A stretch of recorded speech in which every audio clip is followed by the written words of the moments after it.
adentrando no mistério daquele crucificado que agora se mostra como ressuscitado. Os evangelhos mais próximos do domingo da Páscoa falam das aparições do ressuscitado. Temos o domingo do Bom Pastor, que faz um hiato aí na nossa caminhada, e agora, chegando perto da Ascensão e de Pentecostes, a igreja nos coloca textos que vão já apontando para o Espírito Santo.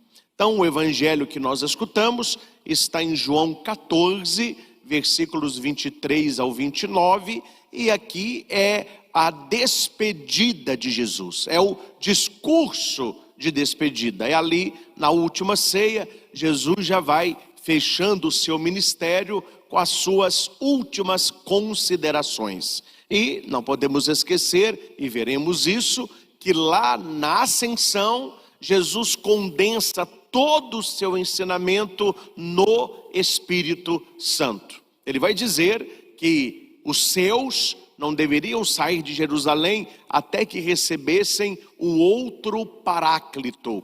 E pela primeira vez na Bíblia, Jesus vai usar a palavra defensor, no versículo 26, que é a mesma coisa de Paráclito. Parácletos é aquele que caminha ao lado, é o nosso advogado. E Jesus vai dizer que o Pai enviará outro. Por que outro? Porque Jesus é o primeiro. Ele é aquele que veio armar a sua tenda no meio da humanidade, assumindo aquilo que ele não era, continuando o que já era.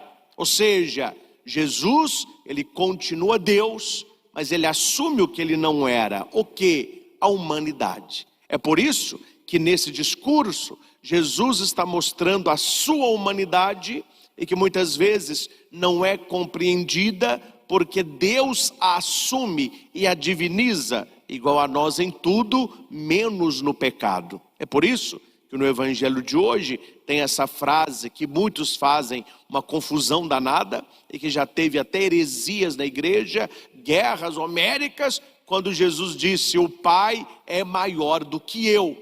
Então o que muitos interpretaram? Não, se o Pai é maior do que ele não é igual ao Pai. Só que o contexto do discurso de Jesus, ele está falando da sua humanidade. Jesus, enquanto Deus, ele é igual ao Pai, consubstancial ao Pai, Deus de Deus, luz da luz, Deus verdadeiro, do Deus verdadeiro, gerado, não criado, como fala o credo niceno-constantinopolitano. Mas aqui, Jesus se refere como homem.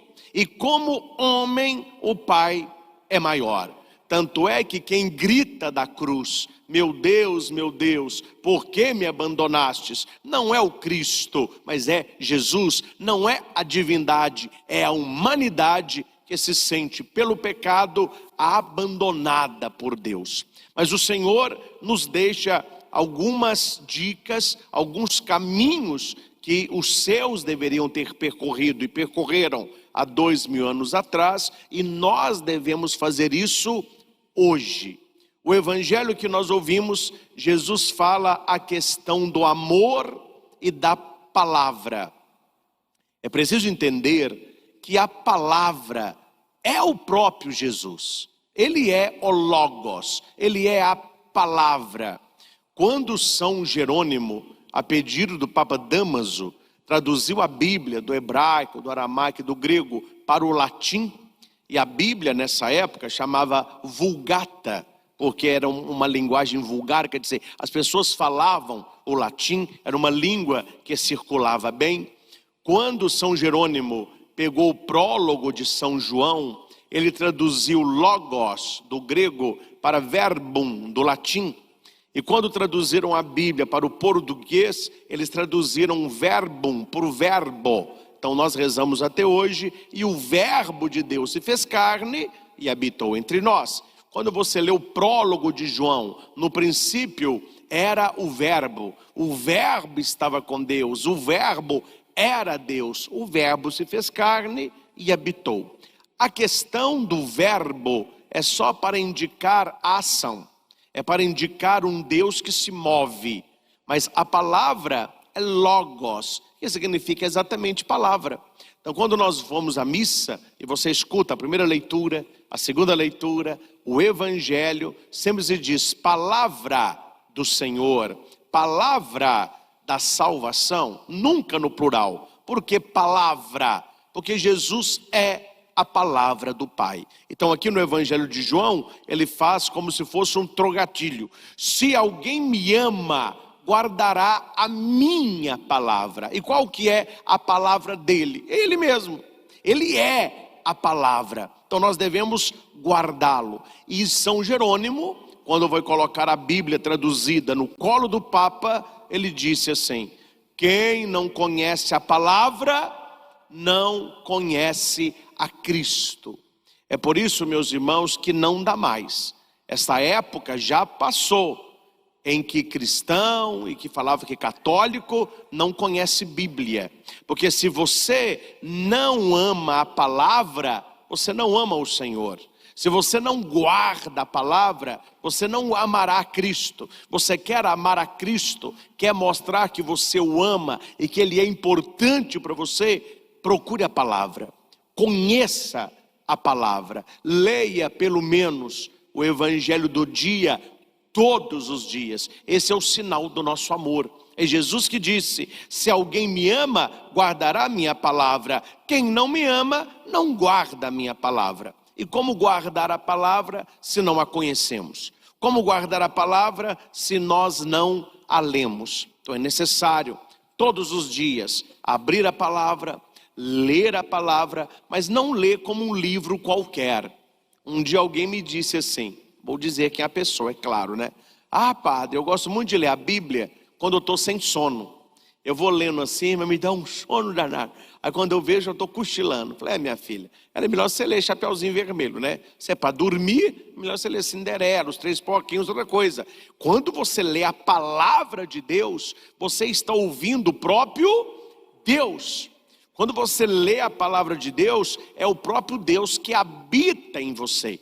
Raniero Cantalamessa vai dizer que o que aconteceu com Maria, naquilo que tem a ver com ela, e específico dela, deve acontecer em cada um de nós. Quando nós rezamos, e a palavra se fez carne, e habitou entre nós, isso não é referência só a Nossa Senhora, é referência a toda a igreja. Quando eu leio a palavra, quando eu vivo a palavra, quando as minhas atitudes passam pela palavra, essa palavra continua se fazendo carne. Essa palavra continua operante no meio do mundo. Como? Através de nós que vivemos a palavra. Então Maria gerou Jesus no útero. Jesus é a palavra de Deus. Tanto é que os grandes teólogos, os especialistas em Mariologia, dizem, isso é unânime, que Nossa Senhora ficou grávida pelo ouvido. Quer dizer, quando o anjo anuncia a ela a palavra, e ela escutando a palavra, e não apenas ouvindo, escutando a palavra, ela vai dizer também palavra. Eis aqui a serva do Senhor. E Maria então concebe pelo Espírito Santo. Aquela palavra que Maria gerou no útero, nós somos chamados a gerar no coração. Nós devemos estar também grávidos da palavra, porque ouvimos a palavra. E o que é uma pessoa grávida? É alguém que está gerando uma nova vida. E nós devemos gerar uma nova vida dentro de nós, uma nova vida dentro do nosso coração. E essa nova vida é quem? Somos nós mesmos. Nós que nos renovamos e nos performamos pela palavra. Então, se amamos o Senhor, não há outro caminho. Nós vamos guardar a sua palavra, nós vamos amar a sua palavra, nós vamos ler a sua palavra. E outra, Bíblia limpa é Bíblia não rezada. Bíblia limpa é Bíblia lida. E a Bíblia não é para ser apenas lida, ela é para ser estudada, ela é para ser comida. Tanto é que existe o altar, que é a mesa do pão, pão eucarístico, e aqui onde eu estou é um ambão, uma mesa, que é chamada de mesa da palavra, pão da palavra. Então quando você for ler a Sagrada Escritura, a leia com caneta, a leia com Bíblia, com lápis, vai marcando, vai circulando, marca um versículo, circule os verbos, comece, não é, a ver os textos paralelos, descubra qual é o fio de ouro daquele texto, se coloque no texto e o mais importante, antes de ler, clame o Espírito Santo. Se ele é o autor da Escritura, ele vai nos inspirar para entendermos a Escritura. Talvez, meus irmãos, e isso ninguém vai exigir de você, você não vai fazer uma exegese do texto, uma hermenêutica do texto. Talvez você não domine as artes da homilética, mas não é isso que se espera do leigo. Isso se espera do padre. O que se espera do leigo? Que você se coloque na palavra. Que você entre no texto e diga, esta palavra é para mim. Esta palavra me toca. Quando Jesus conversa com o Zaqueu, Zaqueu é você. Quando Jesus conversa com a samaritana é você. Quando Jesus grita, Lázaro vem para fora, Lázaro é você. Se coloque no texto, viva o texto e atraia as lições para a sua vida. E viva isso. Aí você estará amando profundamente Jesus Cristo. Porque você conhece a sua palavra. Conhece a sua palavra. Eu dizia aqui, há uns domingos atrás, aquele discurso maravilhoso que Paulo faz. Paulo resume em poucos minutos toda a história do Antigo Testamento, toda a história de Cristo, chegando ao cerne. É por Ele que vocês têm o perdão do pecado. É por Ele que vocês têm a vida eterna. Ele é o Filho de Deus. Magistral o discurso de Paulo. E como que ele consegue? Como que Paulo consegue em poucos minutos resumir o Antigo Testamento e colocando Cristo como centro, e as pessoas falavam para Paulo, volta a semana que vem que nós queremos escutar mais. E quando Paulo chega na outra semana, a cidade toda estava ali para ouvi-lo. Como que Paulo conseguia fazer isso? Só tem dois caminhos para isso, estudo e oração. Tem um terceiro não.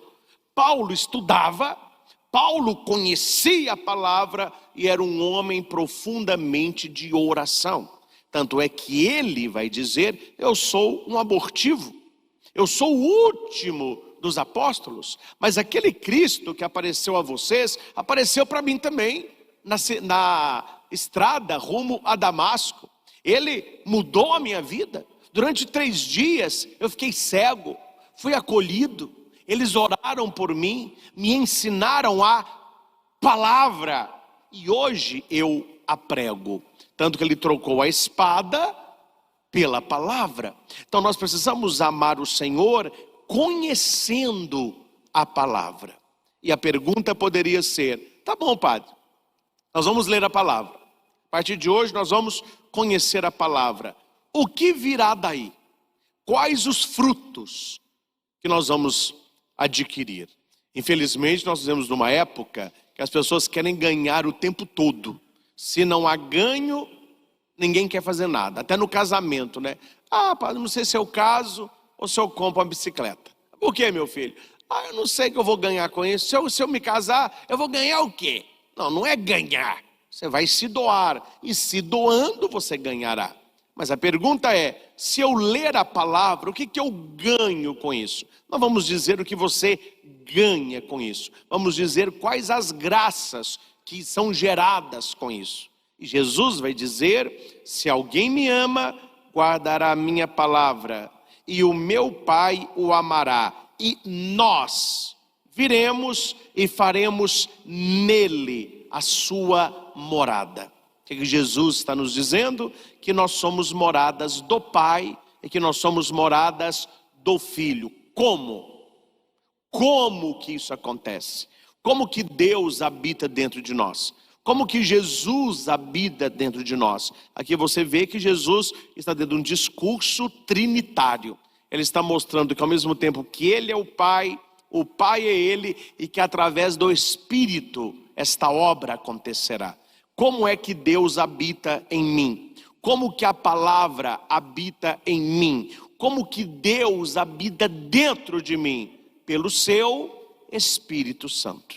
E o Espírito Santo, meus caros, não é um chaveirinho, não é um adendo, não é um ornamento, não. Ele é Deus em si e Deus em nós. Tanto que uma das missões do Espírito, a principal missão do Espírito é nos tornar testemunhas de Jesus. Recebereis o Espírito Santo para que sejais minhas testemunhas. Então é a mesma coisa, a pessoa que sai, vê uma coisa muito bonita, eu já fiz isso, não faço mais. Você vê uma coisa muito bonita, que legal isso aqui, aí eu vou comprar. Aí você compra. Na hora que você compra, você fica todo alegre, tristeza para pagar, mas para comprar a gente gosta. Nossa, que legal. Aí você leva para casa, põe na mesa, você olha para aquilo e diz, comprei. Legal. Aí você dorme. Aí você acorda no outro dia, olha para a mesa, aquele trambuco lá, e você fala assim, para que eu comprei isso? O que eu vou fazer com isso? A gente não comprou por necessidade, comprou por desejo. Aquilo não tinha uma utilidade. Há pessoas que lidam com o Espírito Santo exatamente assim. Clamam, cantam, pedem. E quando o Espírito Santo é dado, ela pede. Mas agora eu vou fazer o que com isso? Para que Deus me deu o Espírito Santo? Só para me aquecer? Para ser um chaveirinho? Para eu ficar mais feliz? Não. O Espírito tem duas funções principais, além de tantas. Mas a palavra, e na boca de Jesus, tem duas. A primeira, testemunho. Uma pessoa que não tem o Espírito Santo, ela não dá testemunho. Uma palavra que eles usam muito hoje, arrega. Não usa hoje a palavra arregar? Na hora do testemunho, a pessoa arrega. Na hora de falar de Cristo, ela se cala. Na hora de posicionar, ela prefere não queimar o filme. O Espírito Santo não age aí. Porque o Espírito Santo é fogo. Então aquele que tem o Espírito, ele testemunha. Veja Pedro antes e depois de Pentecostes. Antes de Pentecostes, medroso, escondido, calado, quieto, com medo. Aí vem o Espírito Santo. A porta abre, ele que começa. Olha, você matou Jesus e ele ressuscitou, papapá. Quando Pedro é preso lá no Sinédrio, ele rasga o verbo, ele não tem medo mais, porque ele se torna testemunha. Então, primeiro é o testemunho. Segundo, a palavra. Aqui está escrito, mas o defensor, o Espírito Santo, que o Pai enviará em meu nome, o Pai enviará em meu nome, o Pai envia o Espírito em nome de Jesus, a Trindade aí. Deus Espírito, em nome de Jesus que o Pai envia. Ele vos ensinará tudo e vos recordará tudo o que eu vos disse. Segunda missão do Espírito Santo, imprimir a palavra de Deus na nossa alma. Imprimir a palavra de Deus no nosso coração. Hoje a palavra imprimir não pega tanto, mas uma palavra mais forte que é de origem bíblica é tatuar. Tatuar a palavra de Deus na nossa alma, na nossa vida. Quando é uma pessoa que faz uma tatuagem, você pode ir com sabão, com bucha, pode ficar esfregando lá, que não sai nada. Quer dizer, está tatuado, está gravado, está dentro da pele. Essa é a palavra de Deus em nós. E o Espírito Santo fará isso. Então, até para rezar, a gente devia rezar diferente, né? Ó Senhor, dai-me a plenitude do Espírito Santo, para que eu possa testemunhar o teu amor através da atitude e através da vivência da tua palavra. Dai-me, Senhor, conhecer profundamente a tua palavra. Dai-me, Senhor, abrir meu coração à vivência da tua palavra. Aí a pessoa clama o Espírito, mas ela não lê a palavra, ela não preocupa com o testemunho, ela não se abre à ação de Deus, não é? Santa Teresa d'Ávila, ela fala assim, brincando, que o Espírito Santo, em muitos corações, é uma pomba numa gaiola. A pessoa tem, mas ele está preso. Ele não é atuante, ele não é livre. Se a pessoa tem, mas o Espírito Santo não atua na vida dela. E o Espírito Santo, que atuava na vida de Santa Teresinha, de São João da Cruz, de Santa Perpétua e Felicidade, tantos que deram a sua vida, é o mesmo que está em nós.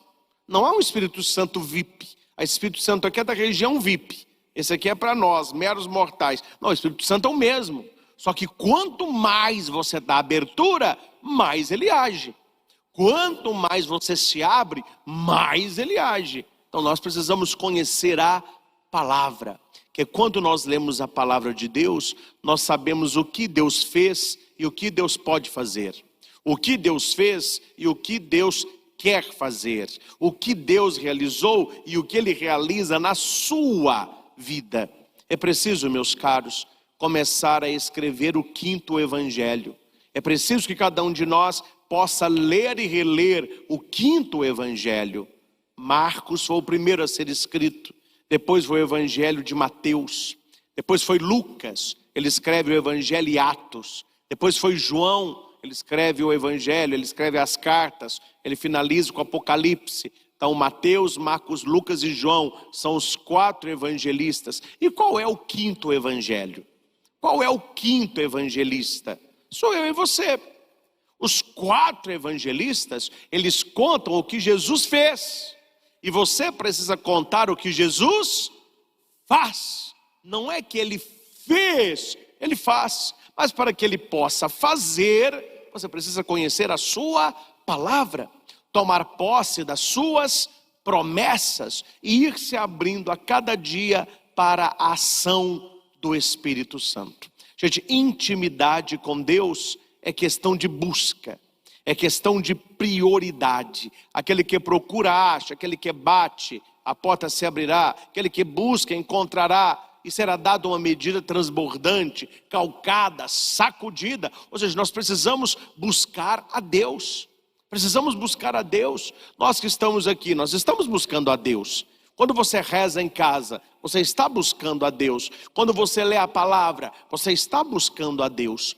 Um ofício muito bonito que tinha no templo de Jerusalém, e hoje simbolizado com aquela luzinha vermelha do Santíssimo Sacramento, era uma das funções do sacerdote do templo, que o sacerdote passava para os seus auxiliares. Qual era esta função? Esta missão, manter o fogo aceso.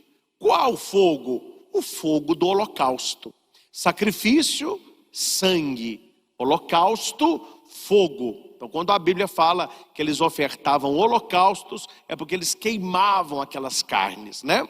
Então, tinha um fogo no templo. E quando eles ofertavam o cordeiro, ou o boi, o bode, o sacerdote ia no fogo do altar, pegava aquele fogo para colocar naquelas ofertas, naqueles animais para queimar. E aquele fogo não podia se apagar. Então o que o sacerdote fazia? De tempos em tempos, todo dia, várias vezes por dia, ele pegava um óleo, um azeite puro, que era feito para o templo, e ele colocava para manter o fogo aceso. E nos dias frios, durante a madrugada, tinha escala. De tanto em tanto tempo, alguém chegava e colocava aquele óleo. Ele alimentava o fogo. Olhando esta imagem, nós podemos ver, meus caros, a nossa vida de católico, nossa vida de cristão. E Paulo vai dizer: não apagueis a chama do Espírito, não extingais a chama. Se ele está falando sobre isso, é que o Espírito pode se apagar dentro de nós. É que a chaminha da fé, ela pode se apagar dentro de nós. Qual é a nossa missão? Alimentar o fogo. Alimentar o fogo. Não deixe o fogo apagar dentro de você. E como que eu mantenho esse fogo aceso? Missa, oração, leitura da palavra, confissão, santo terço, leitura da vida de santo, jaculatória, texto da misericórdia, e vai, meu filho. Aquilo que você puder jogar no seu coração, que alimenta você de Deus, faça, para que o fogo não se apague. E Jesus vai dizer que uma vez que o mal saiu, se a pessoa deixa o mal voltar, ele volta pior do que antes. É muito mais fácil manter o fogo aceso do que ter que acendê-lo de novo. Estava vendo um tempo atrás aí, não me lembro que canal que era, estava no hotel, Hotel, a televisão tem 450 canais, sempre que é tanto, ninguém vê isso. Vai passando, a maioria é tudo ruim, né? Aí eu parei num lá, tinha um pessoal numa floresta. Falou, isso aqui é interessante. Aí eles estavam numa missão. Estava na floresta e falou, você pega um peixe, eu vou fazer a nossa barraca. Aí um falou assim, eu vou acender o fogo. Já estamos no fim da tarde. Coitado do cara, ficou com a varinha lá, rodando a varinha, quase 40 minutos. Aí saiu uma fumacinha, eles jogaram lá aí pegou fogo no negócio. Então, o fogo. Aí protegeram o fogo. À noite, começa a chover. Ninguém disse, olha, proteja você da chuva. Todos falaram, proteja o fogo. Não deixe esse fogo apagar. Se esse fogo apagar debaixo dessa água, nós vamos morrer de frio. Aí eles pegaram a barraca, colocaram em cima do fogo, levantaram uma lona, mesmo olhadinho o fogo se manteve aceso. Ou seja, esses lá no meio da floresta, numa missão, sei lá qual é, eles sabiam, o mais importante é manter o fogo aceso. O mais importante é a fogueira, que é sem fogo nós vamos congelar. E quantas pessoas hoje se preocupam com tudo, menos em manter o fogo aceso. E o gelo que nos mata, não é esse frio que nós estamos nele, não. O frio que nos mata é o frio por dentro. É o gelo do coração. Uma pessoa que o fogo do Espírito se apagou, ela é uma pessoa fria. Uma pessoa calculista. Uma pessoa sem sentimento. Uma pessoa sem espiritualidade. E você lidar com uma pessoa dessa é muito difícil. Ela não está nem tchum para você. Ela não tem sentimentos por você. Ela está para receber, nunca para ofertar. Há uma história que diz que alguns alpinistas foram subir um grande pico e veio uma avalanche. E aquele que entendia gritou, olha, nós temos que nos salvar. Está vindo uma avalanche, nós vamos morrer. Um disse, o que nós vamos fazer? Ele falou, vamos entrar nesta gruta e vamos deixar um sinaleiro, que eles têm um sinal vermelho que fica piscando para eles encontrarem, e eles vão nos encontrar. Isso o cara tirou o colete, ligou o sinaleiro, jogou na neve e eles entraram na gruta. Quando eles entraram na gruta, desceu a avalanche e fechou a entrada da gruta. E eles lá tremendo, um cara disse, agora é só questão de tempo, é só esperar. Eles vão nos achar. Todos sabem que estamos aqui em cima, todos viram lá de baixo a avalanche, daqui a pouco o resgate chegará. E o interessante é que cada alpinista, ele tem no seu equipamento alguns objetos, se essas coisas acontecem, para que eles não morram congelados. Então tem insulina, tem injeção disso, vitamina daquilo, e todos têm. Não é um fósforo, mas é algo que pega fogo até no gelo e cada um tem um toco de madeira grande para que, se necessário, faça uma fogueira. E cada um daqueles que estavam na gruta tinham uma madeira dessa.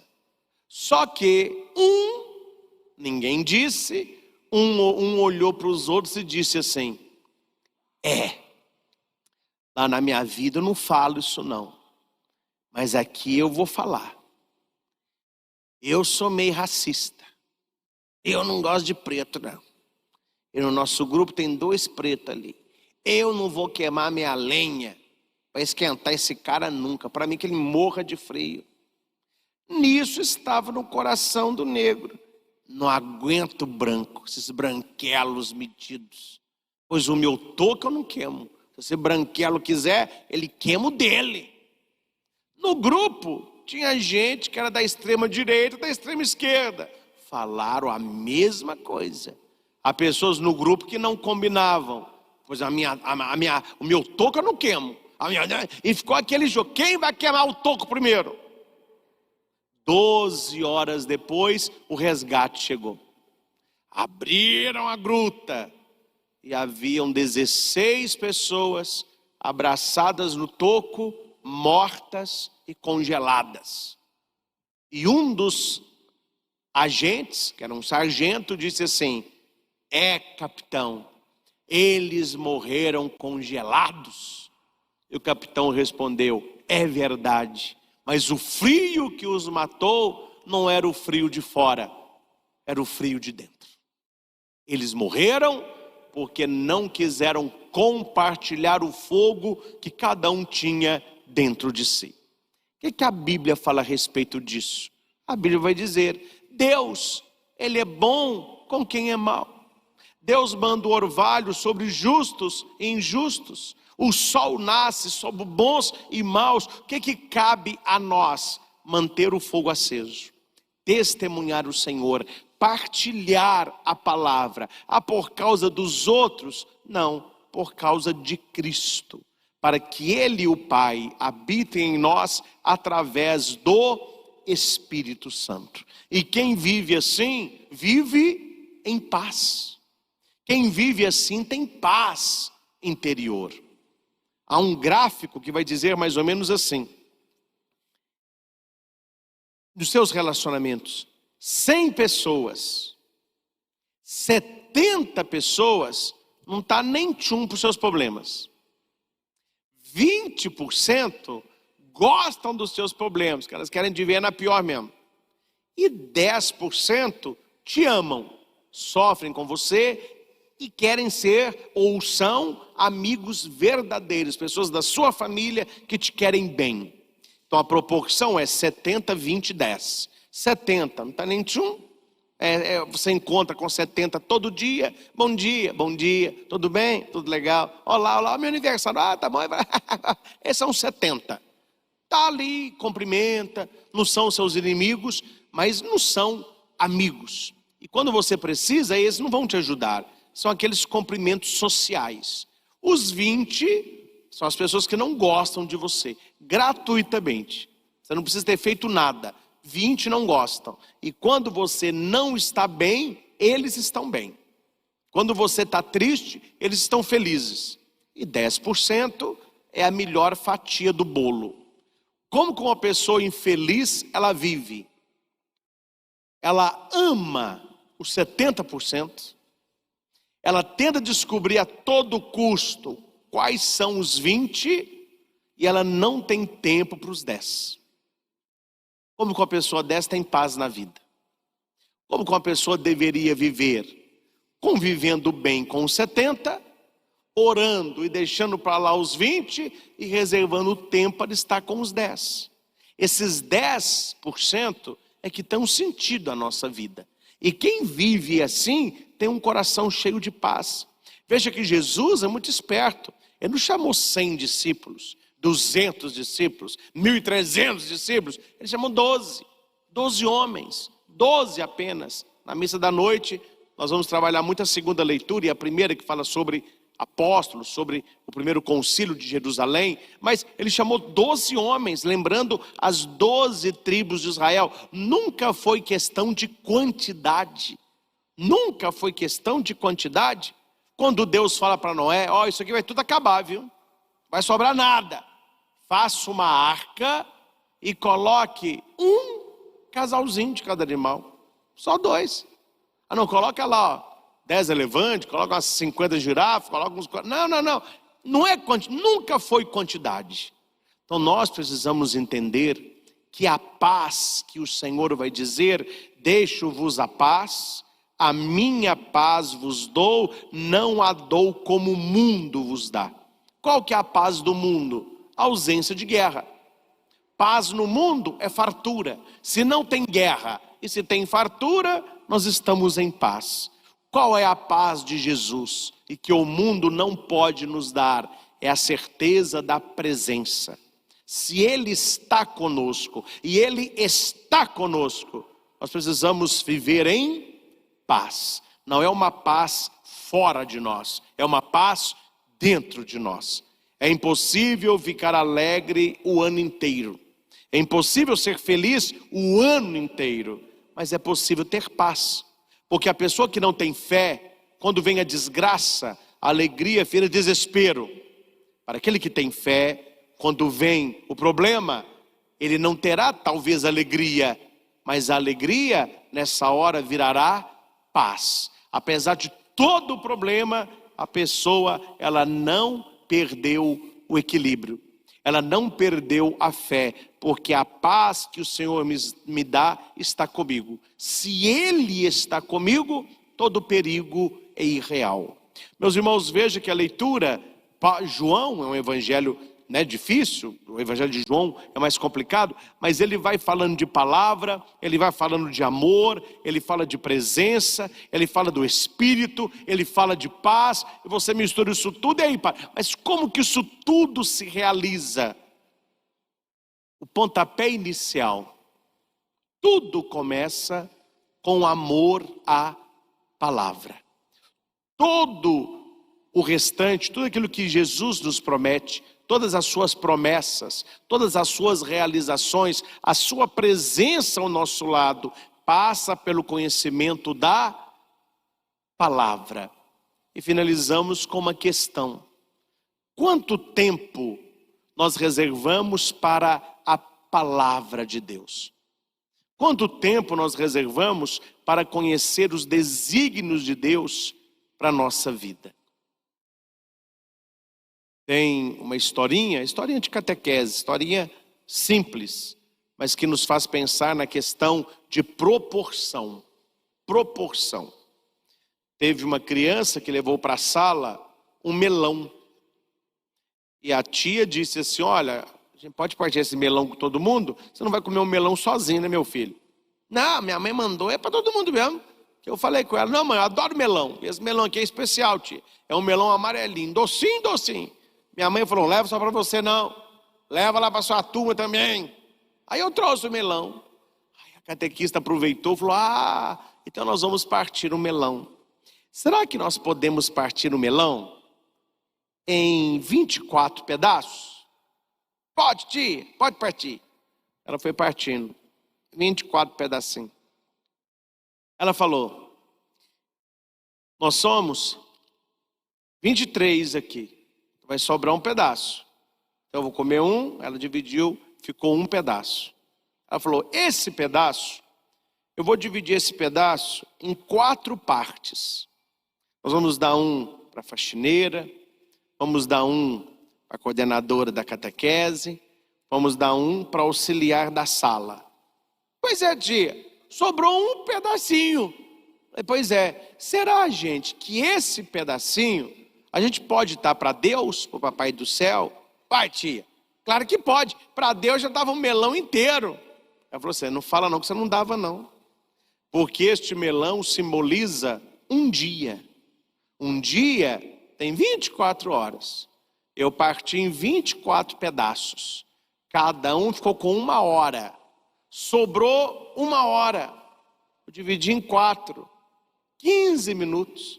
Eu dei para 3 pessoas, e esse pedacinho eu dei para Deus. Chegando em casa, pergunta para os seus pais se eles têm dado para Deus um pedacinho de 1/4 de uma fatia de 24, sendo que Deus é que deu o melão inteiro. A pergunta é: será que nós adultos, nós estamos dando para Deus 15 minutos do nosso dia? Deus nos dá todo dia um melão inteiro, com 24 pedaços. Será que uma fatia, você dividindo 4, se você está dando para Deus 1/4 de uma fatia de 24, é o mínimo. É o mínimo. E tem gente que não dá para Deus nem 15 minutos. Aí você olhando para o melão, você nota. Imagina aqui 23 fatias de melão, uma fatia dividida em 4, a pontinha para Deus, 15 minutos. Nem isso as pessoas dão. Como que nós vamos conhecer a palavra? Como que nós vamos amar Jesus? Como que nós vamos deixar que o Pai, Ele habite em nós? Como que nós vamos ter paz? Como que o Espírito Santo vai nos tornar testemunhas de Deus se nós não temos convivência? Quem ama, quem está junto. Quem ama, quer estar junto. Se você não tem tempo para Deus, se você não reserva tempo para Deus, o fogo ele vai se apagando. E outra coisa, gente, seja bobo não, viu? O diabo é mais esperto que você. O diabo é menos poderoso do que Deus, infinitamente. Mas ele é mais poderoso que você. Seja bobo não, brinque com ele não. E ele é esperto. Onde já se viu o diabo chegar perto de alguém e falar assim, ó, vou apagar o seu fogo. Tá apagado, babá. Nunca que isso acontece. A pessoa não apaga o fogo assim não. É assim que funciona. Missa todo domingo, terço diário, leitura da palavra, confissão, prática das boas obras, o fogo dá aceso. Aí o mundo com esse corre-corre, você passa já a não rezar o terço todo dia. O foguinho já diminuiu um pouquinho. Aí com tanto aplicativo, com tanta coisa na televisão, você não tem tempo de ler Bíblia todo dia. O fogo já apagou mais um pouquinho, faltou lenha. Aí você ia à missa todo domingo. Ah não, mas hoje está frio, hoje eu não vou. Tirou uma lenha do fogo. Ah, mas eu fazia tal coisa. A hora que você vê, o fogo ele está só greptando. Já acabou toda a lenha, porque nós vamos parando aos poucos. Aí eu não rezo todo dia mais, eu não leio a Bíblia, aí eu não vou à missa todo domingo, eu já não ouço música católica, aí eu já não leio vida de santo. Quando você vê, a pessoa está congelada e ela não viu quando começou. Começou lá atrás, quando as coisas de Deus foram ficando para quando tem tempo. Quando tiver tempo, eu faço. E a questão de tempo nunca foi uma questão de prioridade. Se dá prioridade, se dá tempo quando se ama. Então, meus irmãos, que o Evangelho de hoje nos ajude a ter uma vida quente em Deus, alimentando o nosso fogo interno. Vamos ser um pouquinho do que eram os sacerdotes no templo de Jerusalém. Todo dia colocar um pouquinho de azeite, todo dia alimentar o nosso fogo, todo dia um pouquinho. Você não precisa ficar 3 horas por dia. Ah, padre, eu tenho que rezar 3 horas por dia. Não, se quiser pode rezar. Mas todo dia você coloca um pouquinho. Eu acredito muito no beliscar. Na alimentação não faz bem não, mas na espiritualidade faz um bem danado. Claro, a gente tem que comer todo dia e comer bem todo dia, mas o dia que está correndo, uma boa beliscada, você passa o dia. Você vai ali comer uma fruta, você passa na cozinha um pãozinho de queijo com uma xícara de café, depois à tarde uma bananinha, você vai beliscando. Tanto é que mãe não gosta de criança que fica beliscando, que ela não almoça. Não vai beliscar nada não, senão você não almoça direito. Quem sabe que o nosso fogo interior, ele será reaceso beliscando as coisas de Deus. Como? Uma jaculatória, uma Ave Maria que eu paro para rezar direito, um trechinho da Bíblia, nem que seja um versículo que eu paro para ler a palavra. Deus vai me alimentando com um pouquinho. E quem começa com um pouquinho, tende a crescer. Tiago 3 vai dizer que um grande incêndio, ele começa com uma pequena chaminha. Ele está falando com a língua, mas eu posso falar do espírito. Como que começa um grande incêndio? Com uma chaminha. Esses incêndios que a gente vê no tempo de seca, virando serra e queimando tudo, é alguém que passou ali com um cigarrinho, não apagou com aquela guimba. Ela cai no asfalto, roda, pega no capim, aquele foguinho vira um incêndio. Nós precisamos começar assim. Começa de pouco. Você não dá conta de tudo, faça o que você pode. Você não consegue rezar até hoje 15 minutos? Reze 1, reze 2, mas reze. Vá beliscando as coisas de Deus, vai fazendo uma ejaculatória, vai começando. Nós temos que dar o primeiro passo. E há coisas, meus irmãos, na espiritualidade. Se você não fizer, ninguém fará por você. Não que as pessoas não queiram, as pessoas não podem. Ou você faz, ou as coisas não vão acontecer. Ou você come, ou sua fome não será saciada. Ou você bebe, ou a sua sede não será exterminada. Não existe alguém comer por você, beber por você, fazer por você. Faça.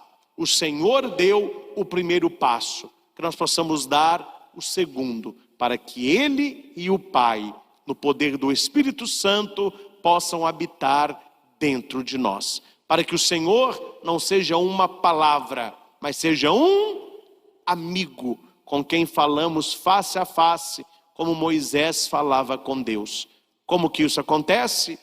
Dando tempo para Deus, se colocando na presença de Deus, sempre, sempre a partir da sua palavra.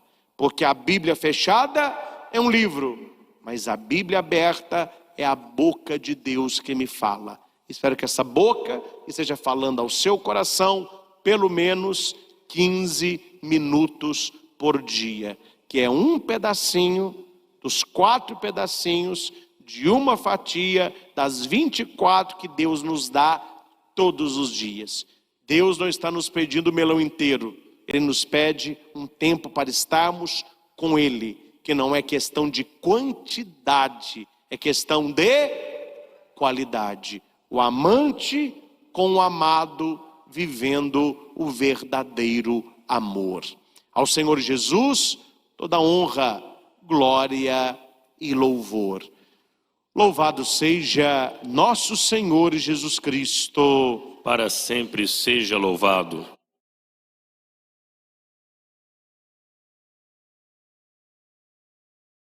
Renova-me, Senhor Jesus. Já não quero ser igual. Renova-me, Senhor Jesus. Põe em mim seu coração, porque tudo que há dentro de mim necessita ser mudado, Senhor, porque tudo que há dentro do meu coração necessita mais de ti. Renova-me, Senhor Jesus. Já não quero ser igual. Renova-me, Senhor Jesus. Põe em mim seu coração, porque tudo que há dentro de mim necessita ser mudado, Senhor, porque tudo que há dentro do meu coração necessita mais de ti. Graças e louvores se deem a cada momento o Santíssimo e Diviníssimo Sacramento. Graças e louvores se deem a cada momento ao Santíssimo e Diviníssimo Sacramento. Graças e louvores se deem a cada momento ao Santíssimo e Diviníssimo Sacramento. Jesus, manso e humilde de coração, fazei do nosso coração semelhante ao vosso. Glória ao Pai, ao Filho e ao Espírito Santo, como era no princípio, agora e sempre. Amém. Senhor Jesus, na Tua presença nos colocamos, com a firme certeza que algo novo já começa na nossa vida, pelo simples fato de estarmos na Tua presença.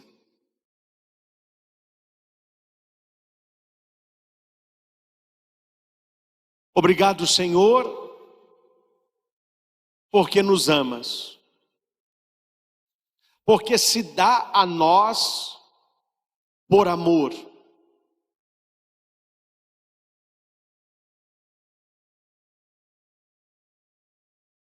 Na tua presença, Senhor, nós encontramos paz, segurança, tranquilidade. Quantas pessoas vivem uma vida agitada, com momentos de nervosismo, estresse, muita preocupação. Mas quando nós nos colocamos na tua presença, nosso coração se acalma. Nós temos a certeza de que tudo vai terminar bem. Que tudo isso, Senhor, que estamos agora sentindo, que se configure uma realidade dentro de nós.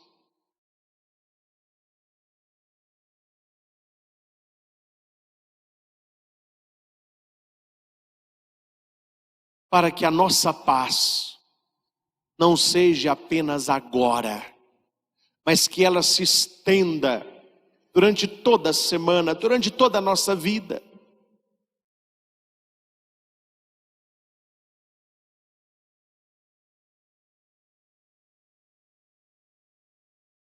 No Evangelho de hoje, Jesus disse: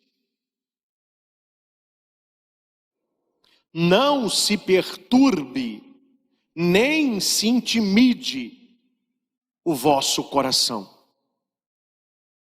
Quantas e quantas vezes o nosso coração fica perturbado, preocupado, ansioso, disparado.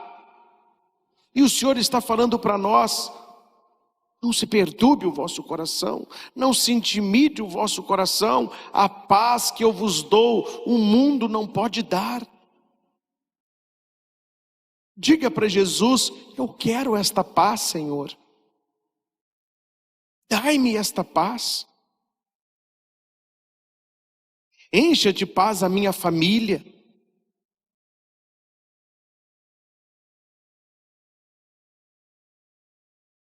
Há famílias que faltam paz. E onde falta a paz de Jesus, as pessoas não se entendem. O dinheiro é mais importante que as pessoas.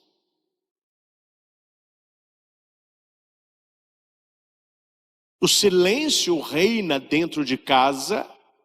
As pessoas são individualistas, sem paciência, agressivas. Por isso, Senhor, nós precisamos da tua paz.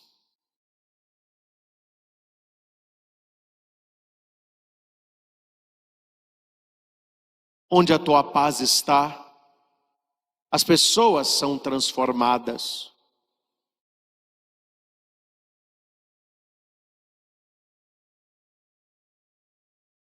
Um lugar onde reina a paz de Cristo é um lugar diferente, é um lugar onde queremos estar. Derrama a tua paz, Senhor, sobre as nossas famílias, sobre a nossa casa, sobre o nosso coração. Você que tem sido uma pessoa nervosa, ansiosa, pessoas que até dizem: eu não levo desaforo para casa. Peça paz. Entre ter paz e estar certo, escolhe ter paz. Entre ser feliz e estar certo, escolha ser feliz. Não leve as coisas a ferro e fogo. Não seja uma pessoa tão dura, tão ríspida. Peça ao Espírito Santo que possa trabalhar no seu coração e que nós sejamos promotores da paz, instrumentos da paz.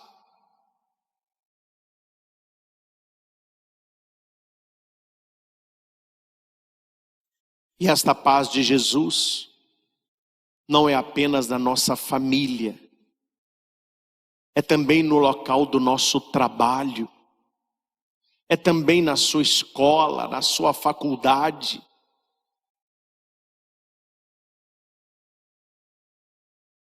Nós precisamos ser canais de paz, levar paz, viver em paz. E no Evangelho, paz não é ausência de guerra, paz é a presença de Jesus.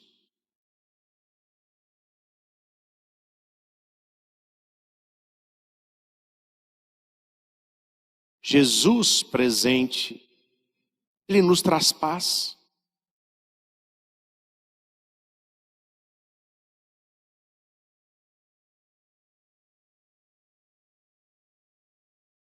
Uma família que acolhe Jesus e sua palavra, esta família vive em paz. É interessante, meus irmãos, não sei se você já notou isso. Você entra em certos lugares, é um lugar pesado, um lugar carregado. Você diz assim, tem alguma coisa errada nesse lugar, que lugar pesado. Agora tem outros lugares que você entra, que você diz assim, meu Deus, que paz. Que bênção é estar aqui, como é bom esse lugar. Que pessoas que me acolhem, que pessoas que me amam, que maravilha estar aqui. É o Espírito Santo que está nesse lugar, é a paz que está nesse lugar. A casa, meus irmãos, que até o pet é estressado. Até o pet não tem paz. Então nós precisamos criar em torno de nós um lugar de paz, um lugar de amor, um lugar de paciência. Isso só acontece se o nosso coração estiver cheio do Espírito Santo. Aí você poderá dizer a si mesmo, não se perturbe, não se inquiete.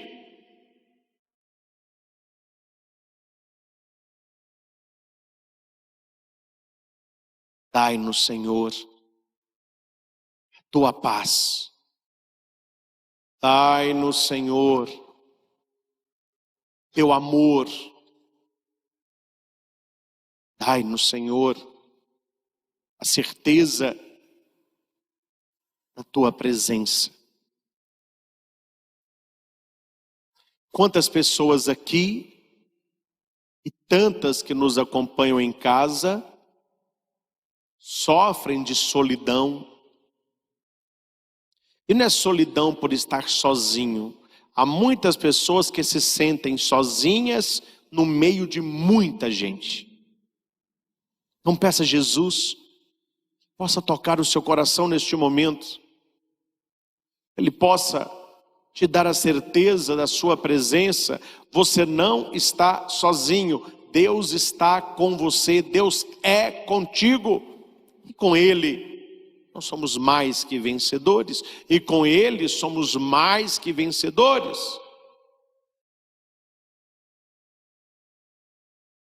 Jesus se entregou totalmente na cruz por nosso amor.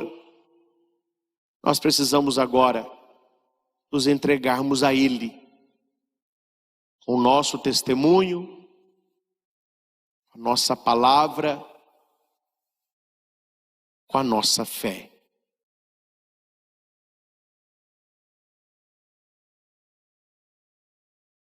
Gravemos isso no nosso coração. Não há momento que eu esteja só. O Senhor está comigo.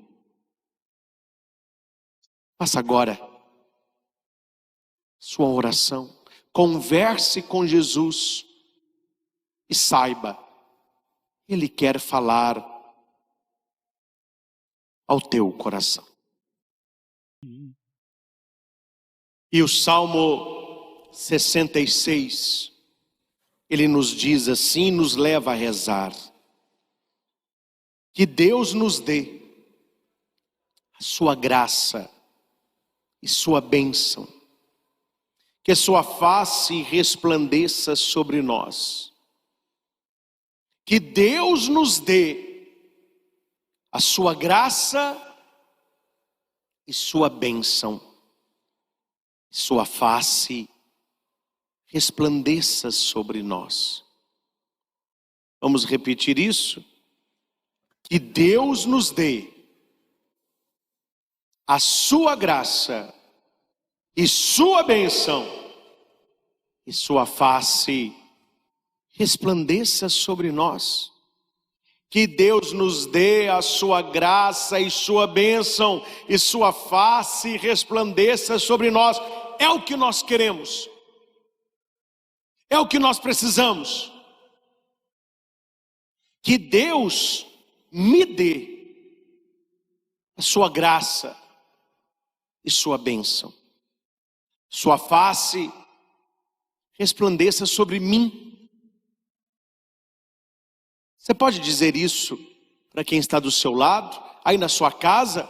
Você pode dizer isso, quem está com você aí? Que Deus te dê a sua graça, sua bênção e sua face resplandeça sobre você. Que Deus te dê sua graça, sua bênção, sua face resplandeça sobre você.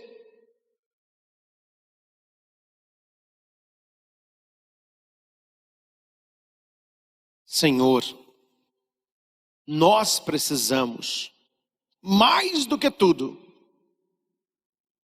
da tua graça e da tua bênção.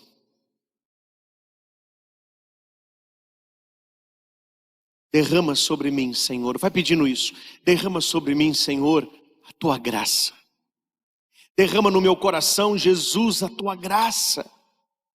Derrama sobre a minha vida a tua bênção. Eu necessito da tua graça e da tua bênção, porque a tua graça cura, a tua bênção santifica. Tua graça me mantém de pé. A tua bênção me concede poder espiritual. A tua graça me afasta do mal. Tua bênção me santifica.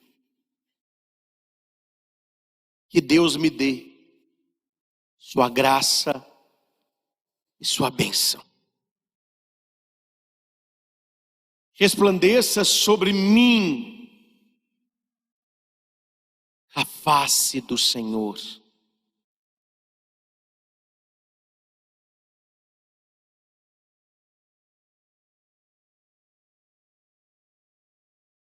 A face do Senhor resplandece sobre cada um de nós.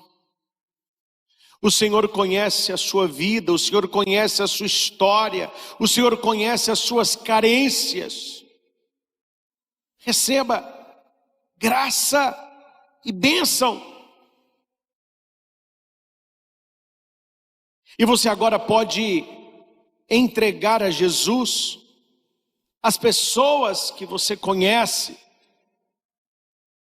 e que precisam desta graça e que precisam desta bênção. Talvez seja o seu filho, talvez seja o seu marido, talvez seja a sua esposa, um parente. Eu não sei. O que eu sei, estamos em adoração. Não vamos conversar dentro do santuário, por favor. Estamos em adoração. O pessoal da acolhida, pede o pessoal parar de conversar aí. Está atrapalhando a adoração. Queremos, Senhor, na tua presença, clamar a tua graça e a tua bênção. Dai-nos, Senhor, tua graça e a tua bênção. Que a sua face se resplandeça sobre nós. Visita, Senhor, as pessoas pelas quais estamos orando. Visita, Senhor, os doentes. Visita, Senhor, as pessoas presas no vício do álcool, da droga, do cigarro, da pornografia, jogo valendo dinheiro, tantas coisas que tiram a tua graça e a tua bênção. Visita, Jesus. Visita os mais necessitados, principalmente da nossa família. Principalmente da nossa família, os nossos amigos. Há poder na sua intercessão, há poder na sua oração. Então reze por estas pessoas. Use a sua fé, use a sua oração para que Deus possa alcançar esses corações.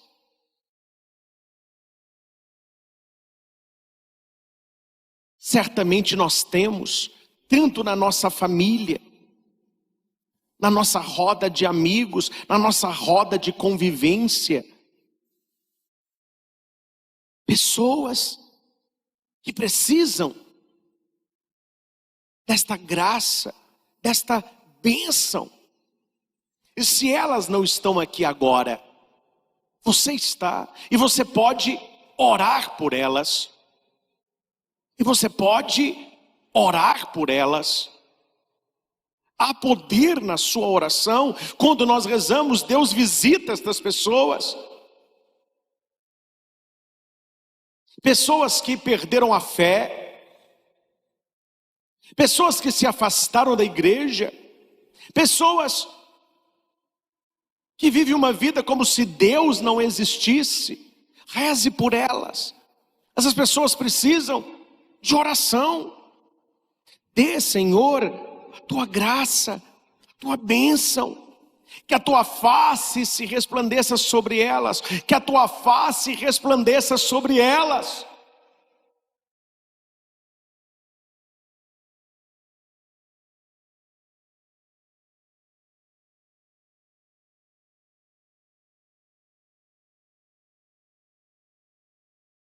Derrama sobre nós, Senhor, tua graça e a tua bênção. Que sejamos, pela graça e pela bênção de Deus, verdadeiros adoradores.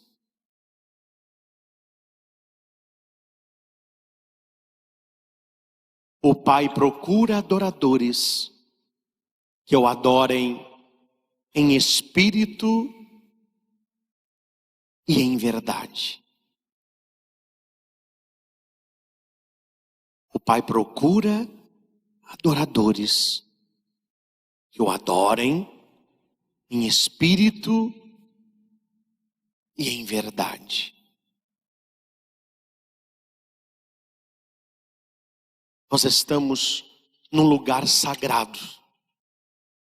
Nós estamos no momento santo, onde Jesus está exposto a nós e onde nós devemos nos expor a Ele.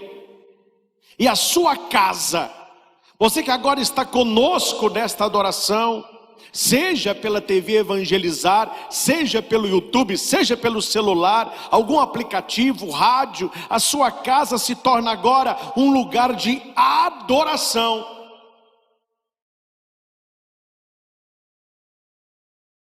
Onde o Senhor se expõe a nós e onde nós nos expomos a Ele.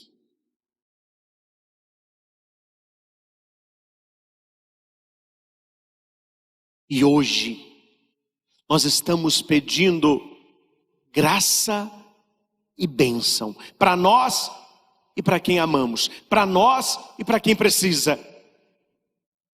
Graça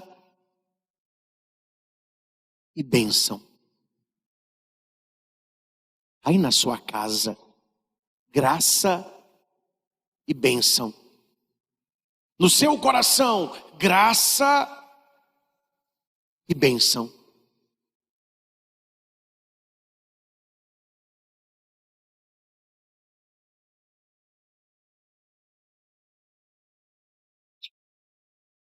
Obrigado, Senhor, porque nós temos certeza que a tua graça,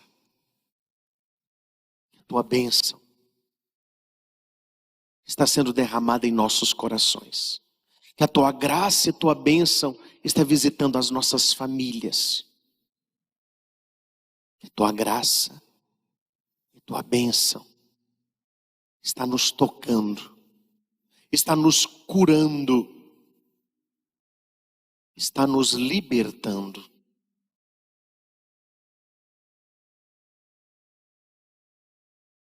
Abra o seu coração. Abra a sua vida. E receba a graça e a bênção de Deus. Porque a face do Senhor, ela está resplandecente sobre a tua vida. Assim como o sol ilumina este dia, Deus está com a sua graça iluminando a sua vida. Permita-se. Permita-se. É momento de graça, é momento de bênção.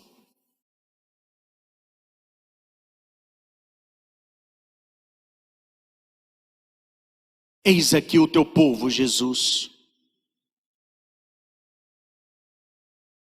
Preenche-nos com a tua graça, com a tua bênção. Que a tua face se resplandeça sobre nós.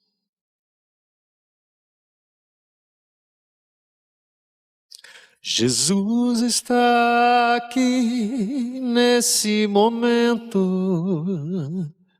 Sua presença é real em meu viver. Entregue sua vida, seus problemas. Fale com Deus, Ele vai ajudar você. Oh, Deus te trouxe aqui para aliviar os seus sofrimentos. Oh, é Ele o autor da fé, do princípio ao fim, de todos os seus tormentos. E ainda se vier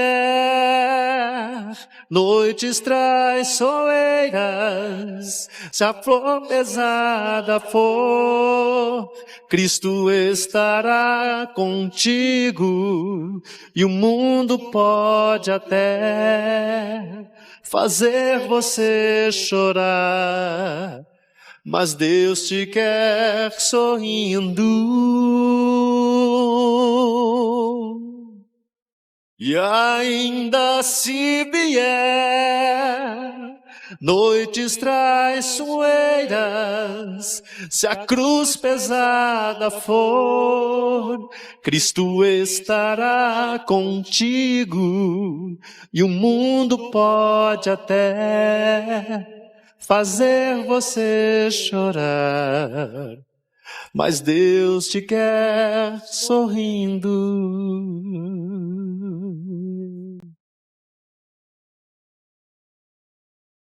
Seja qual for o teu problema, Fale com Deus.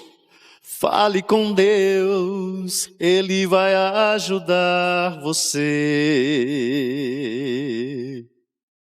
Após a dor vem a alegria. Deus é amor e não te deixará sofrer. Oh, Deus te trouxe aqui para aliviar os teus sofrimentos. Oh, é Ele o autor da fé, do princípio ao fim, de todos os seus tormentos. Canta isso, professa isso.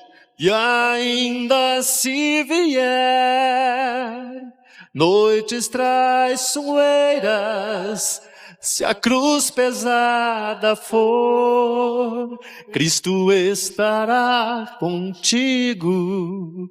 E o mundo pode até fazer você chorar, mas Deus te quer sorrindo. Oh, e ainda se vier noites traiçoeiras, se a cruz pesada for, Cristo estará contigo. E o mundo pode até fazer você chorar, mas Deus te quer sorrindo. Deus nos deu a sua graça e sua bênção, e a sua face resplandeceu sobre nós. Tome posse disso. Diga isso para você, diga isso para sua família. Profetiza isso. Deus nos deu a sua graça, Ele nos deu a sua bênção, sua face resplandeceu sobre nós. Por isso, eu exulto de alegria. Exulte de alegria, ó terra inteira, pois Deus julga o universo com justiça. Os povos Ele governa com retidão, e Ele guia toda a terra, Ele guia todas as nações, Ele guia a sua família.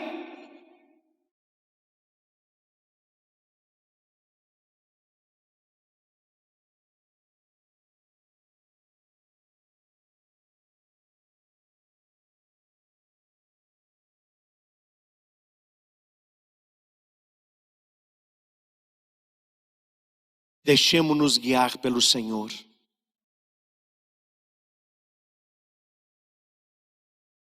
Deixemo-nos guiar pelo Senhor.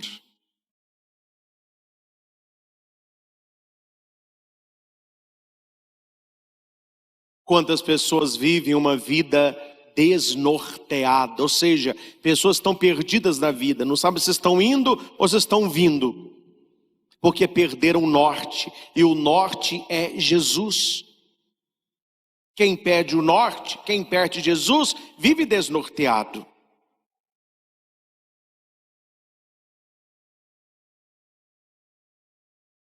A verdadeira alegria vem do coração do Senhor.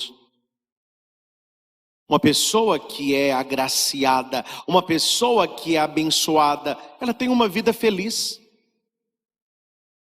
É por isso que o salmo desta missa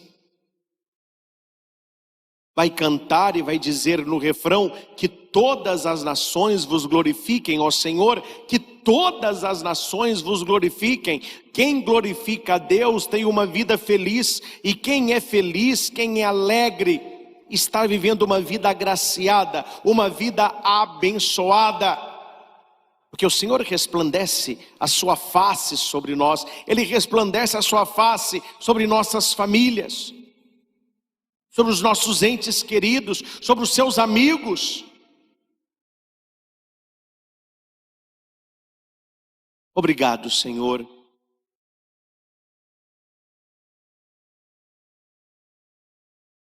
por nos conceder tantas bênçãos. tantas graças.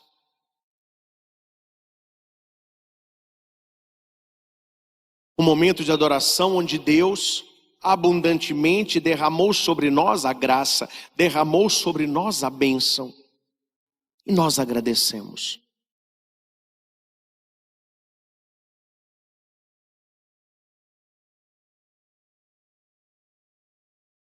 Seja qual for a sua necessidade, seja qual for a sua tristeza, o Senhor derramou graça e bênção. Nós vamos depositar o incenso do louvor, o incenso da gratidão. E à medida que a fumaça do incenso for subindo aos céus, que suba a nossa oração, que suba a nossa gratidão